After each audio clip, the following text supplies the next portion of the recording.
so far the United States has lost 22 MQ-9 Reaper and the last F-18, two F-18s. What's going on in your opinion, and who's responsible for what's going on in the Red Sea? Is that it was because on the part of the United States, Yemenis are talking they targeted the aircraft carrier. On the part of the United States, it was an accident. How do you find it? I think what you're referencing is the loss of an F-18, which was being towed into position. I don't know if it was being taken out for launch or having recovered, being brought back. But the bottom line is the F-18 was under tow. That means that there's a vehicle on the deck that it's hooked up to, and it's moving it. And that somehow that aircraft in the vehicle ended up going over the side of the ship.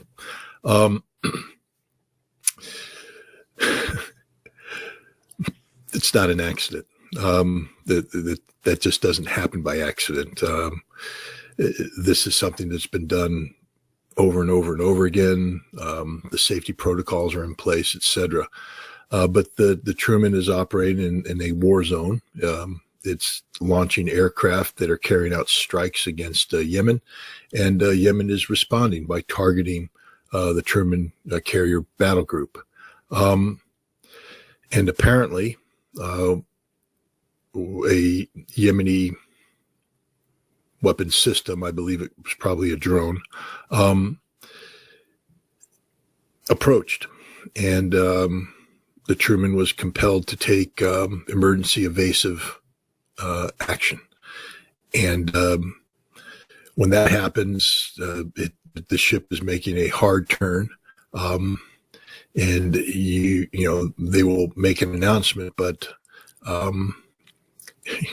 you're where you're at when that happens. And apparently this hard turn to evade being struck by this drone was such that the F-18 and the vehicle that was towing it were thrown overboard. That's an extremely hard turn. This isn't a gradual turn. This is a major adjustment to the direction of the ship. That only happens in an emergency, literally to avoid being struck by a hostile weapon system. Look, we're at war. You know, let's wake up to that reality. The United States is accustomed to taking on nations like Yemen, using aircraft carriers where the carrier battle group operates with relative impunity, you know, off the shores. We did this with Iraq during the Gulf War. We've done it even prior to that, striking Lebanon, striking Libya. We're just used to our carriers operating, with little regard to potential hostile action. Welcome to the new world. Yemen has developed capabilities to interdict shipping. And this means not just civilian shipping, but targeting military shipping as well. And the carrier battle group is not immune to this. It's, it's just a reflection of the fact that, we are at war against an enemy who is capable. And if we're not careful, we could wake up one morning to find that the Truman has been struck by one of these systems, and there's been damage and things of that nature. I think it's also a wake-up call to the United States that the day of carrier battle groups operating off hostile shores with impunity are over. Yemen doesn't possess the most modern anti-shipping weapon systems. If they did, we'd be in a lot of trouble. But imagine if we were going up against Russia, or imagine if we were going up against China, or going up against Iran, nations that have more advanced anti-shipping capability. We would lose a carrier. The carrier would be struck. If not sunk, it would have to be withdrawn from, combat operations. These are very expensive propositions, the carrier and its attached carrier wing, the aircraft. We're talking, hundreds of billions of dollars, plus the thousands of, American personnel that are stationed on board. We're going to have to make some adjustments in how we do business. The carrier is going to either have to operate further from shore, which means that we're going to need, longer range aircraft, or we're going to have to rely more upon air-to-air refueling. Or we're going to have to come up with different standoff weapon systems. The aircraft carrier is very much a legacy system. America became addicted to the aircraft carrier back in the Second World War, and the aircraft carrier served very effectively in the projection of American military power. We used the carrier during the Korean conflict. We used the carrier during the Vietnam conflict. But again, basically those two wars saw the aircraft carrier just casually sailing, offshore, launching aircraft. During the Second World War, our carriers were attacked. We had several sunk. The Japanese, up until the end, were flying kamikaze missions, seeking to, strike. And the kamikaze missions are sort of the precursor to these attack drones.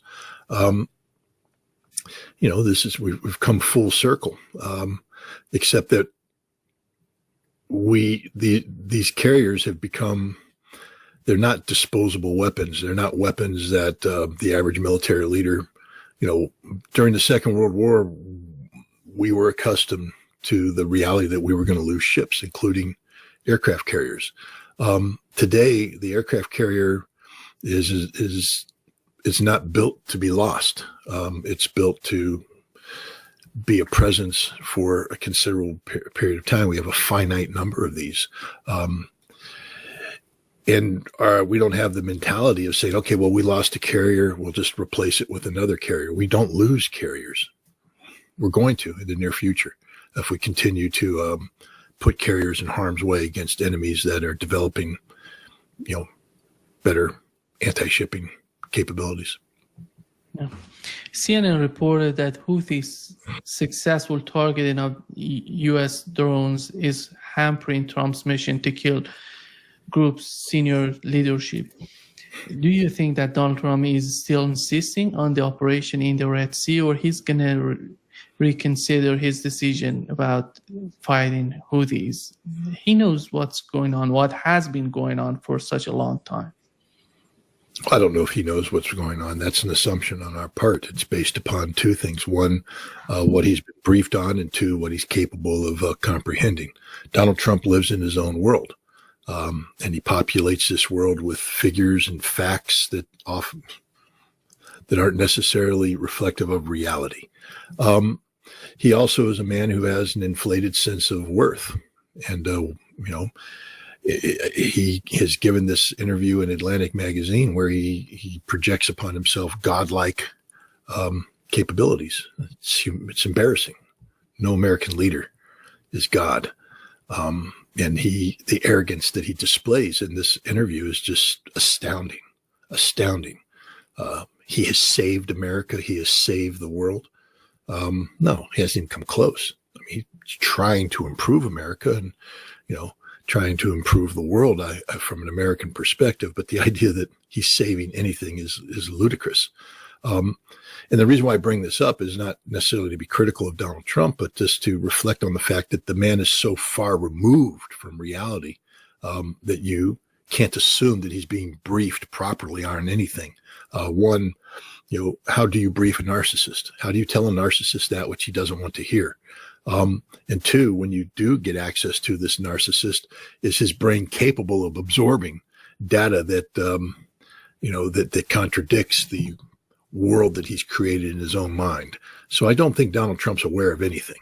I think he's put out some objectives, and the Secretary of Defense is trying to achieve those objectives. Donald Trump's been briefed that we have a multi-phase operation taking place in Yemen, where we went in to seek to interdict the Yemeni ability to launch weapon systems against Israel and against shipping. And then we move on to phase two, which is to defeat the Houthi leadership by, identifying where they are and putting, missiles into those locations. The ideal platform for this has been historically the MQ-9 Reaper drone. This is what we've used historically in the war on terror. We've used this effectively in Afghanistan. Donald Trump is intimately familiar with the use of drones. We've used it in Yemen in the past. We've used it in Somalia. We've used it in Iraq and Syria. It's the go-to weapon system. And so the planners basically said, we're now going to go into eliminating high-value targets, and we're going to use, the operational methodologies that we've used in the past with great success to target. And the Houthi are saying, well, we're not playing that game. We're not just going to drive around and let you do pattern of life analysis and figure out where we are and put missiles in. We're going to shoot you down. We're going to contest our airspace. The MQ-9 Reaper is not meant to be operating in contested airspace. And as a result, we've lost 23 or 24 of these things since our involvement. I mean, and many of these were lost since October 7th, since the United States has become involved in Yemen in this fresh round. And this is disruptive because we're not achieving the goals and objectives of the intervention. We haven't achieved any aspect of it. The fact that the Truman had to make a hard maneuver proves that the Yemenis haven't been deterred or prevented from continuing to project their power into the region. Shipping isn't free to pass through the Red Sea, so again, the hubris that we've moved on to phase two when we haven't even accomplished phase one, which means that we're putting more emphasis on phase two, recognizing that the only way to get the Yemeni to stop firing these missiles is to kill their leadership. And now we're doubling down on that, but we don't have the tools to do this. The intelligence, surveillance, and reconnaissance, ISR, that is normally attached to, targeting efforts related to the drone doesn't work here because we're not able to loiter over Yemen to collect the information, to do the long-term analysis. In Afghanistan, the drones sort of hovered over everything, looking at all the movement, and you had people back, in Las Vegas or wherever they're at, looking at the screen, and they've been looking at that target forever, and they see something different. They call it in, and then they strike it. Now that Reaper is either being shot down or has to alter its flight parameters so that you're not getting that long duration look at a target. We're failing. Our military mission is failing. Now, that's what should be briefed to the president. Mr. President, our campaign has not achieved any of the objectives that we wanted it to. We have not prevented the Houthi from launching into the Red Sea. Shipping is still at risk. Israel is still at risk. The Yemeni continue to fire into Israel. And we're unable to achieve the dominance of the airspace necessary for us to effectively carry out a drone-based anti-leadership campaign. So we probably need to either find a way out of this through negotiation, or we're going to have to revamp our war plan because this isn't working. But nobody's telling them that. But has the United States ever tried to talk with Yemenis, or they don't consider them as important? We've talked with them. We took them off our terrorist organization list during the Biden administration as a conversation, and we were engaged with them directly and indirectly about Saudi Arabia in the conflict with Saudi Arabia to bring that to a close. So we have the ability to interface with the Houthi either directly or through proxy. That's not the issue. The issue is the arrogance of the Trump administration into believing that because it wants something to happen, it will happen. It's not happening. We're not getting what we want.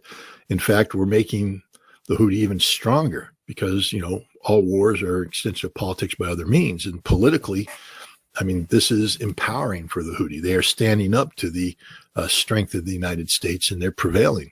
And God forbid they actually successfully hit an American warship. I mean, this would be devastating for the United States. When you talk about the intelligence not getting to Donald Trump, the intelligence is, do you think that Tulsi Gabbard would not share the intelligence coming from the military, from, I don't know, other part of the intelligence, considering the case of Yemen? Who's responsible for that if he's not receiving the intelligence? Tulsi Gabbard is the director of national intelligence. She's the figure above the intelligence community. But the Pentagon doesn't get its intelligence from Tulsi Gabbard. The Pentagon gets its intelligence from the Defense Intelligence Agency, which then is reliant upon deployed, combatant resources that have intelligence integrated into that. The analysis, the underlying analysis about all military aspects related to Yemen do not come from the Director of National Intelligence. They come from the Defense Intelligence Agency. In some extent, to the extent that the CIA has been integrated with some of these military efforts through their paramilitary organs, the CIA will also lend itself to that. But when Pete Hegseth briefs the President of the United States about what's going on in Yemen, Tulsi Gabbard has no input to that whatsoever. That's not her bailiwick. It's not her job. She's a manager. She's supposed to affect, the effective interoperability of America's numerous intelligence agencies. The whole idea of the Director of National Intelligence was to prevent the intelligence failure that took place because in the lead up to 9/11, where the FBI and the CIA just weren't talking. And they had information about the hijackers that they didn't share. The Director of National Intelligence was supposed to be breaking through that and creating this kind of interoperability. Since then, the Office of the Director of National Intelligence has taken on, some functions that previously were done by the Director of the CIA. The Director of the CIA used to be the big boss of the intelligence community, but now he's just the director of, or she, of a subordinate agency to the Office of the Director of National Intelligence. Strategic assessments are the job of the Director of National Intelligence. And if the Director of National Intelligence is ordered to by the president to provide an assessment of what's going on in Yemen, then they will do that. But the Director of National Intelligence does not run a day-to-day situation room about Yemen. That's the job of the Pentagon. That's the job of the Joint Chiefs of Staff. That's the job of the Secretary of Defense. That's the job of Central Command. These are the agencies that will provide the intelligence, not the DNI. Do you see the role of Netanyahu in sending, in this decision of Donald Trump to send again U.S. forces into the Red Sea to fight with Yemen? It was all about Trump and his administration, or someone Israeli lobby, or maybe Netanyahu has some sort of role in that decision? First, I'll understand that Donald Trump didn't invent this conflict.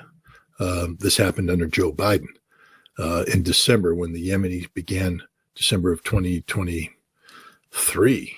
So it's been over a year.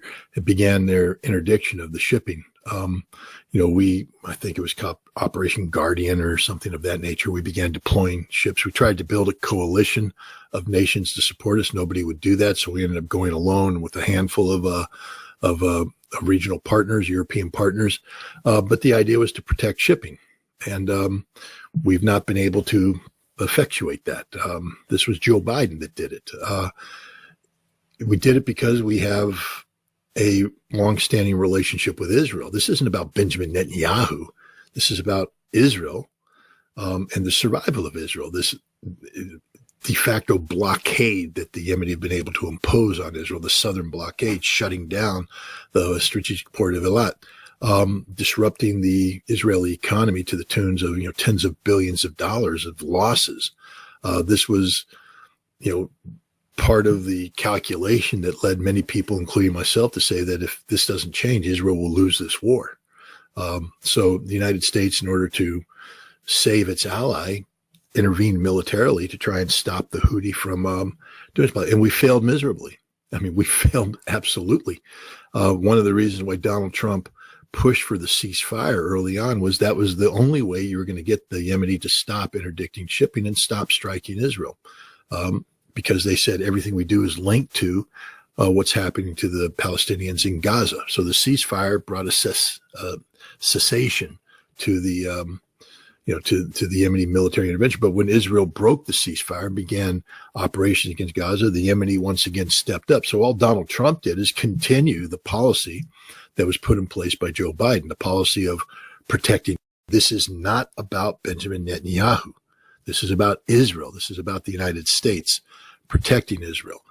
And it's about international shipping. I mean, as much as, I'm sympathetic to the Palestinian cause, I of course support, the Palestinians in their struggle against Israel, support Palestinian statehood, and therefore believe that Yemen is doing the morally correct thing and stepping up and taking action against an entity, Israel, that has been labeled as genocidal by the International Court of Justice. Their actions are, conducive to genocide. Yemen is on the right side of history here.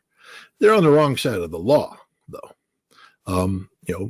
Free passage of shipping, is doesn't happen when you have nations firing cruise missiles and drones and sinking ships and striking ships.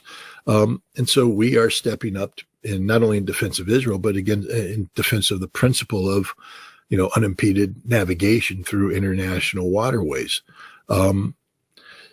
Again, that has nothing to do with Netanyahu.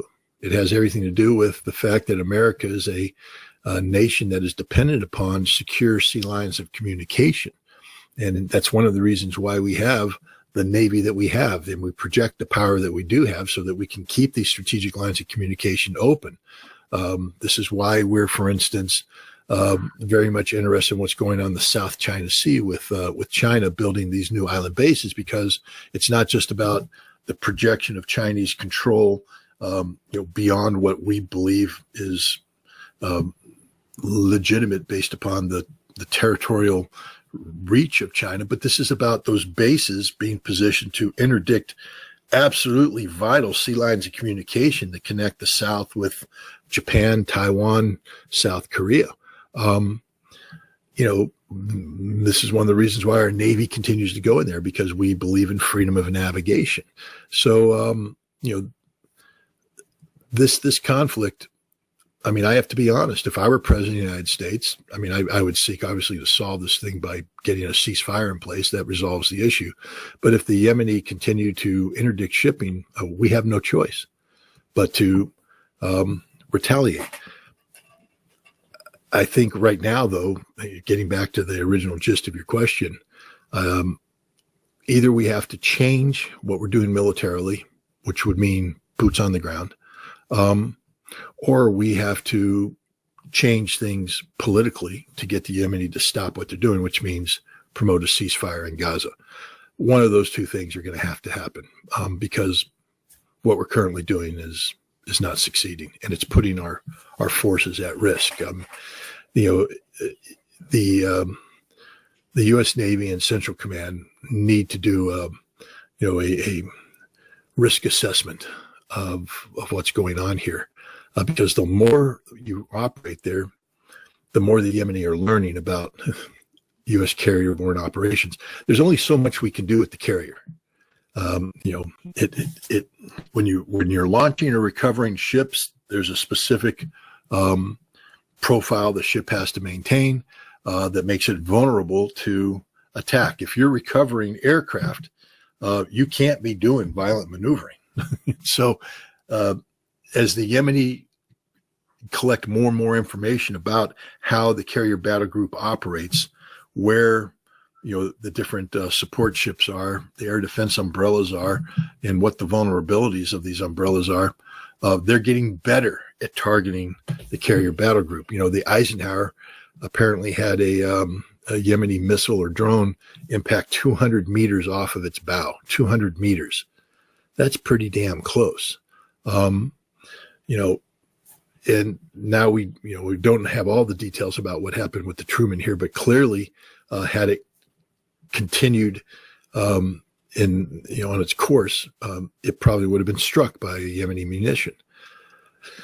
The Yemeni are only going to get more effective, more better, more accurate.